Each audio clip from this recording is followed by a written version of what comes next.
Today we're going to look at how we interject the Z dimension onto maps. And folks, this won't be going away even with all the new technology. The topo maps are still around and will be around for a long period of time. It's a method of placing the Z dimension on a drawing. And so we're going to learn everything we can about them today. On Monday, we'll do the second half of Lesson 5, which is how do we draw them as a drafter. So the first thing we're going to do is look at some definitions today and how to read an existing map. And then on Monday, we'll look at how we produce a topographical map. Now, one other thing before we get going, on Wednesday of next week, we are going to do a field day. Okay, I got everything set up for us to, Is it Tuesday? That's the day I have to go. we'll be done by noon. Oh, good, okay. Okay, you'll be okay. Good. I think the only one that'll miss is Gabe, as he'll be over Statue of Liberty. New York. I know, lucky Yeah, kid. gotta talk with a New York accent. I want some pizza. I rode with Oh, a then couple the guys. Yankee game in. It's kind of funny if you've never talked to somebody from the East Coast. I rode with a couple guys out of Germany when I was, or New Jersey, Jersey, as they used to say. Start talking like that after a while. Yeah, I still make fun of them today. I still keep in contact with them.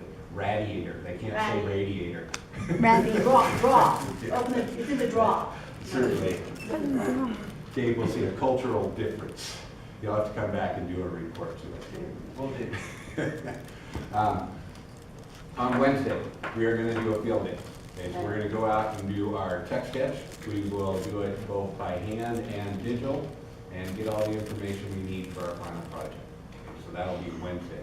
Now, regardless of the temperature, it's kind of hard for me to get a van rolled up right now because everybody's doing stuff.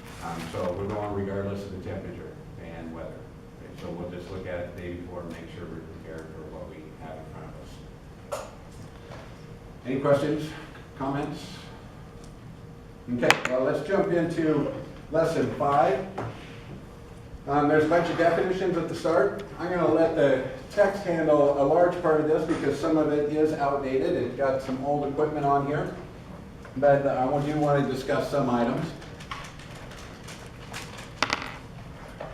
First one, aerial photograph. This is just a picture taken from a plane satellite. In today's world, it's probably done from a satellite. It used to be done by planes.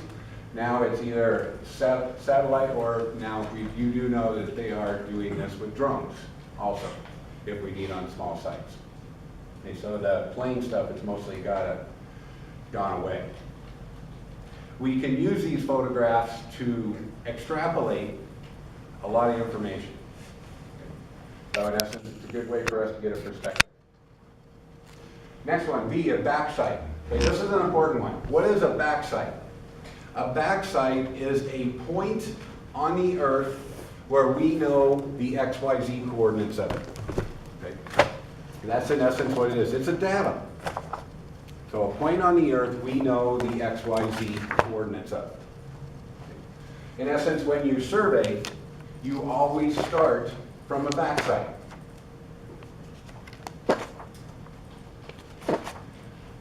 Okay, so we'll get more into that. Contour interpolation. It's a guess on where your contour lines go. And you're going to hear me say this several times, and I really want to drive it home, because when you're making contour maps, you always need to keep this in mind. When you see those squiggly lines on maps, they are a mathematical guess on where that line goes. They do not have to be exact. Now, we use mathematics, in essence, trigonometry, to figure out where they go, but they're still a guess. Okay, they're still a guess. The reason another reason why I do that is because sometimes you can spend a huge amount of time placing a contour line. And your huge amount of time guess might not be any more accurate than a short time guess. Okay. And I'll kind of demonstrate that on Monday when we draw these and why it's important. Because time is worth money. Contour interval. The vertical distance between contour lines. Now, the thing I want you to kind of get here, if you've never dealt with a contour map, let's say I'm looking at some slope that looks like this, and this is in profile, so it's in section. Okay? Now, I can't really show this on a plan map. Okay, so we use contour lines to show it. Now, what you're going to see is that when we use a contour line, we're going to come through and we're going to create a contour line that has an even height distributed. So in essence, there might be 5 feet in between of elevation, every one of these lines, regardless of where they fall. Okay. Now that map, if I see it in plan view, will look something like this, where I have that line there, that line here, here. But this represents, we see it in plan view, but we know that this line is in elevation 5 feet different than that line. So we have a contour interval on a map. That interval generally never changes throughout the course of the map. Okay? So once you know what it is, and it's usually labeled at the bottom, or you can figure it out from some of the annotation on there, it should not really change throughout the map. Now there are times we do change it, but they're very rare. Okay? Any questions on that one? What a contour interval is? Okay. Contour line, an imaginary line on the ground connecting all points that are the same elevation. Okay. So if I've got something that's this elevation, it keeps going, and every point along that line is on that elevation. That's what that's stating. Cut and fill. What is cut and fill? They say it's a road construction term. It's actually anytime you're moving the earth. Think of it this way maybe. Let's say I'm looking right at this same ridge. I'm looking at it in the front now, where the bridge looks something like this. And I want to build a road going through right here. Okay. Well, what have I got to do with all this soil right here to build the road? I've got to remove it, right? So I'm going to remove it something like this, where all of this soil has to go away. That's called a cut. So anytime you are digging the dirt, it's a cut. Now, if I do a profile of a road, let's just say I'm doing some road, here's a ridge, and here's my road center line. And this is really how we do it. Okay. So when I'm coming through this area, my road's above topography. Okay. So this area right here would have to be a fill area because I have to place dirt to get up to that level. This area right here has to be a cut area because I've got to remove it to get down to the level of the road. Can I understand that? Fill is where we're placing dirt, cut's where we're removing it. In essence, what we really do is we build roads such that we maximize the cut and fill. We change the elevation so that when I cut this hillside, I can place all that dirt right here. I don't want to haul it. Moving dirt is expensive, so you don't want to move it very far. When I cut this hillside, it should be kind of set so that I fill this area exactly. Okay. That's what we try and do, is we call it maximizing cut and fills. So we try and match those two numbers so that it's cheaper to build. That's a cut and fill. Data, we know what that is for a topographical map. Generally, it is sea level. Okay, that's your datum for most topographical maps.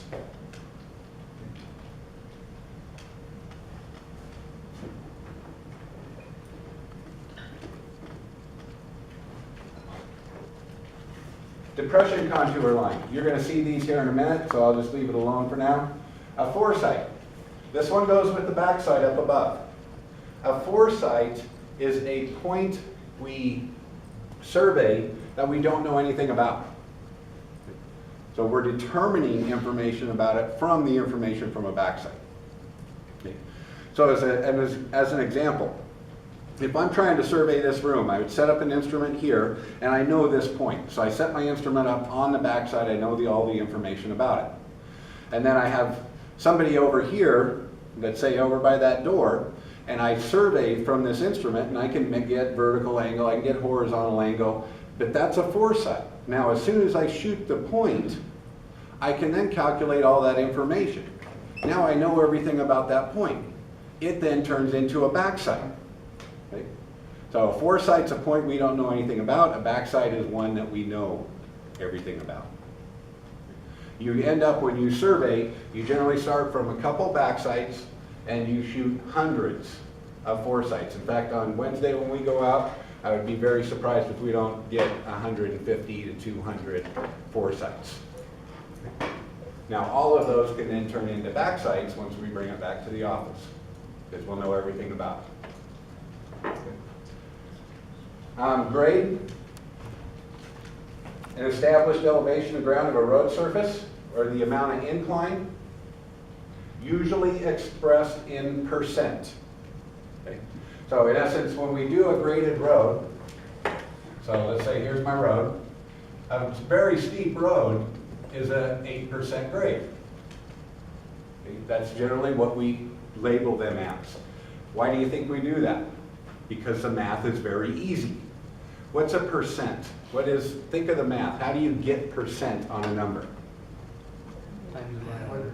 Times it by 100, right? So in essence, if I say a road's 8%, if I was to change this into rise over run, like you do a roof, 412, 512, right? Then this is an 8 over 100. Okay? So it's going to rise every 100 feet I travel. It is going to go up 8 feet. It's the same way of expressing it. So when you guys use your rough markers, what you would say here is that's 100 to 8, right? Because if I take 8 divided in by 100, that gives me 0.08. Then you times it by 100, turn it into a percent. It's 8%. So it's very easy to do the math. In fact, you can do it in your head. That's why we use percent when we name a road. Those of you that have driven down into the canyon, there's a sign right at the top that says this is a 9% grade. If you've driven over Galena, that we got 10 miles of 8% grade. And the road stays pretty constant throughout that entire journey. So it's just a way for us to call out rise over run. We use percent. Again, because it's easy. A grading plan, you're going to see this a little bit later. This shows how we are going to alter the earth. You'll see some of those in the examples here in a minute. But you still gradient, grade. Yeah, it's the same thing as grading, Grading, okay. pretty much. Okay. A grade index, these next two, index and intermediate. Okay. Now, in essence, you're going to see some other terms here. And in fact, when we did our site, we talked about these and we created a couple layers. So you might want to interject these terms here because these are kind of the layman's terms everybody uses out there. A major contour line. Every fifth contour line, this contour line will have a reference on the height to your datum, typically sea level. Minor contour line. The other four that are in between them. Now, the thing you always want to remember is when you're doing these, it will depend on the map. But your line weights, a good place to always start with a major contour line is 0.012. The intermediate contour line is always, I shouldn't say always, but almost always, half of whatever your major is. Now, it depends on the map on what you're doing here. So if I'm doing a map like a site plan, I'm going to use my major contour lines at 0.012 because it's background information. My minors are then 0.006. If I'm doing a grading plan where the topographical lines are the focus of the drawing, I'll do my majors at 0.24 and I'll do my minors at 0.12. Okay, so you can adjust these depending on the map that you are trying to make. But a good rule of thumb is always make your minors half the line weight of the major.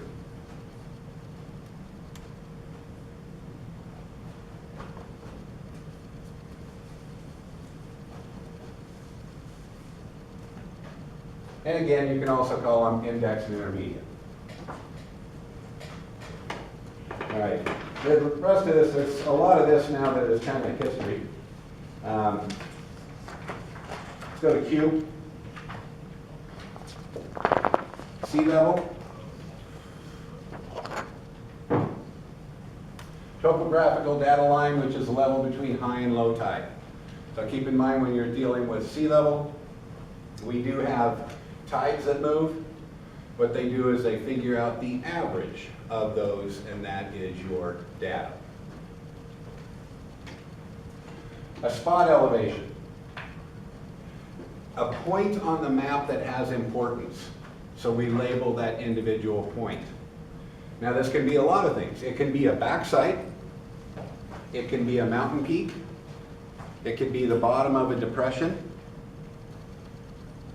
can be a lot of different things. But it's some point of importance where we figure we need to put a symbol and or a label on it.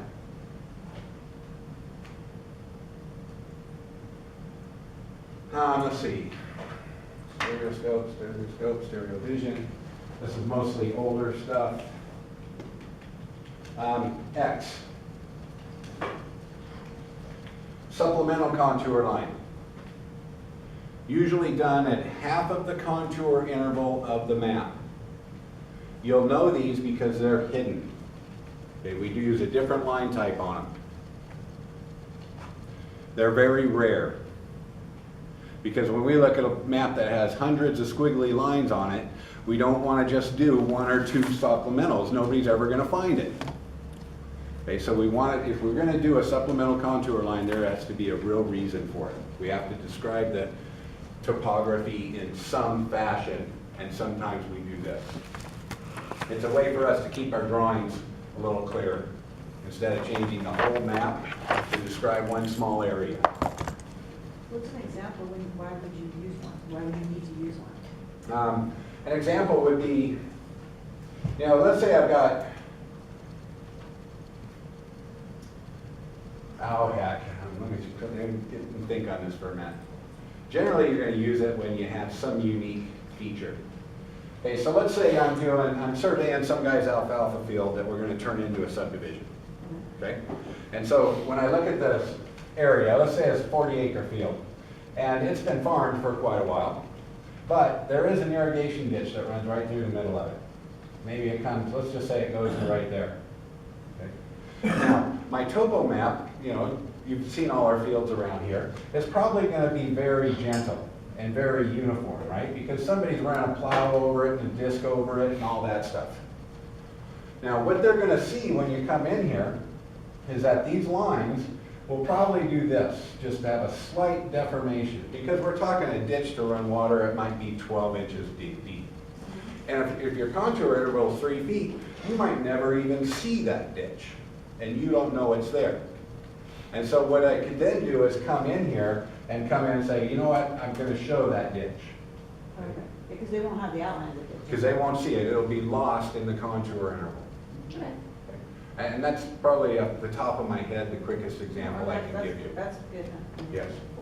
Would you use it maybe if you wanted to put state lines on top of a topo map, or is that a different? Say that again, please. If you wanted to put the state line on a topo map, so the topo map has Idaho and Utah on it, and you want to specify where it turns in. Is that another, or? No, that would not be an example of a contour line. But keep in mind, here's a topo map. Let's first define this and let's come back to your question. What is a topographical map? A line and simple representation of natural and selected man-made features. What's this? Natural and selected man-made features. That's a geographic map, right? In essence, a topo map's a geographic map with elevation added to it. Of a part of the Earth's surface plotted to a definite scale, distinguishing characteristics is the portrait and shape of the elevation of the terrain by contour lines.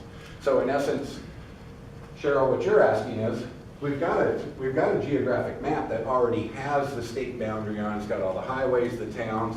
Then we are going to interject the topo lines over that, which then represent the Z dimension. Now that state boundary line you're asking for, it doesn't have an elevation. It's really considered a boundary that runs up and down and goes forever, regardless of the features you get. Unless it's a river. Well, I guess even that changes. Well, a river is many times a state boundary, the center line of a river. In fact, between Idaho, Washington, Idaho, Oregon, we use a snake, right? But the property line, if you see it on the map, is just gonna run right through that middle of that river regardless of where it's at. So you're mixing the two terms. Keep in mind, contour lines are a description of the Earth's surface. You will still have geographic or man-made features listed on them.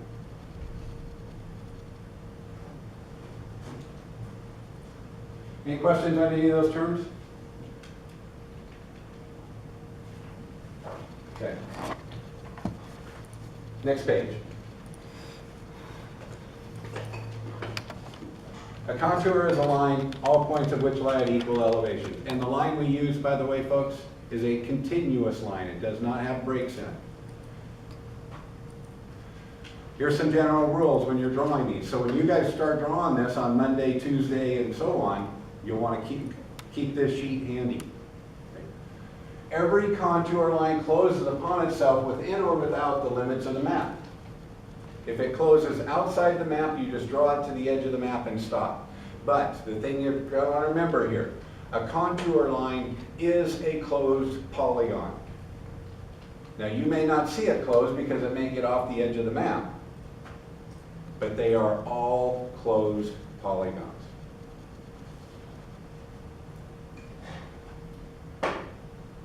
A contour line which closes within the limits of a map indicates a summit or a depression. If the depression does not enclose a body of water, it should be numbered or hatchered to indicate its elevation, and you will see this here in a minute. We're going to go to the maps, by the way, once we're done with all these. D, contours never cross each other except in the case of an overhanging cliff or a cave. Then they must cross twice. Such cases seldom occur. The lower contour that goes underneath the other one should be hidden, right? And so what you're looking at there is if I have a cliff that does something like this. Well, if I've got a contour line here, this one down here closes underneath it, right? Okay, so then when I look at that in plan view, it looks something like this, and then this one will do something like that. Okay.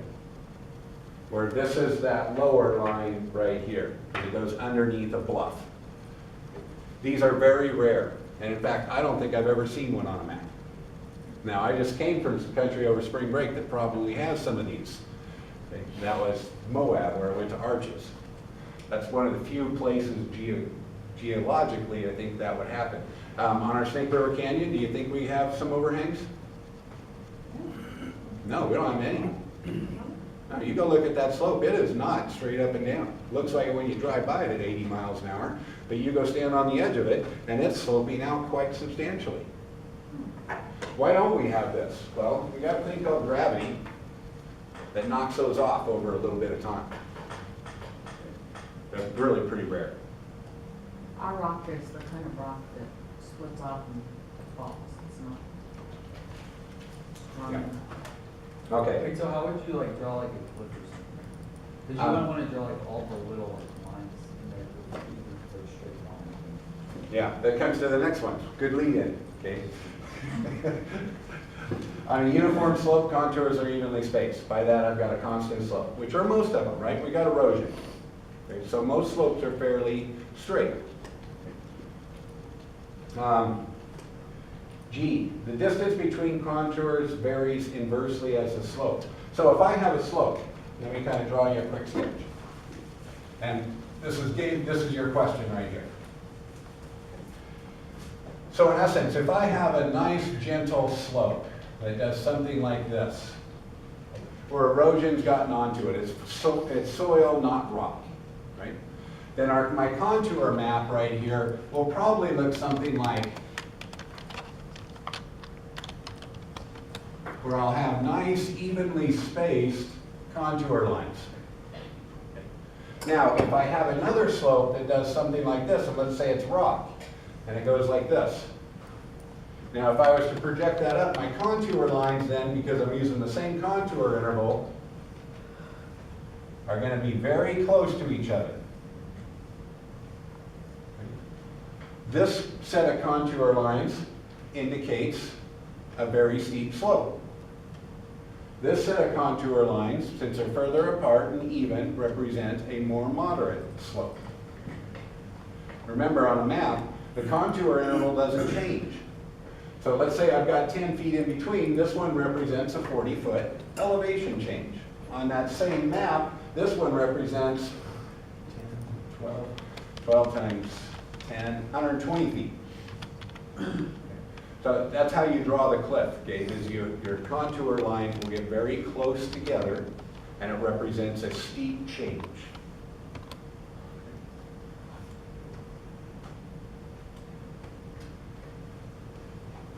H, the sharpest bend and contours occur at their intersections with ridge and valley lines. And many of you might have, if you've ever studied these before, you've heard ridges have U shapes. Okay. Streams, as with ridge and valleys, which generally have streams in them, have a V shape. Okay. And you're going to see this when we go to the maps. Now, why do they have the slightly different shapes, a V and a U? You can't tell the difference between the two other than that. Well, especially in our country, again, erosion. What do ridges do? They erode off into a kind of a flat surface, right? What do the valleys do? They have spring runoff, which wears channels. So it's a very dramatic change. That's a good indicator. And also, additionally, when you're looking at a plan map, generally you see a little body of water down at the bottom of this one. That's the river that created that V shape. Because that's valley, not stream, that's stream to valley. It's a valley. Yeah. I think of it as streams because almost Okay. all of them have streams in them, at least in our area.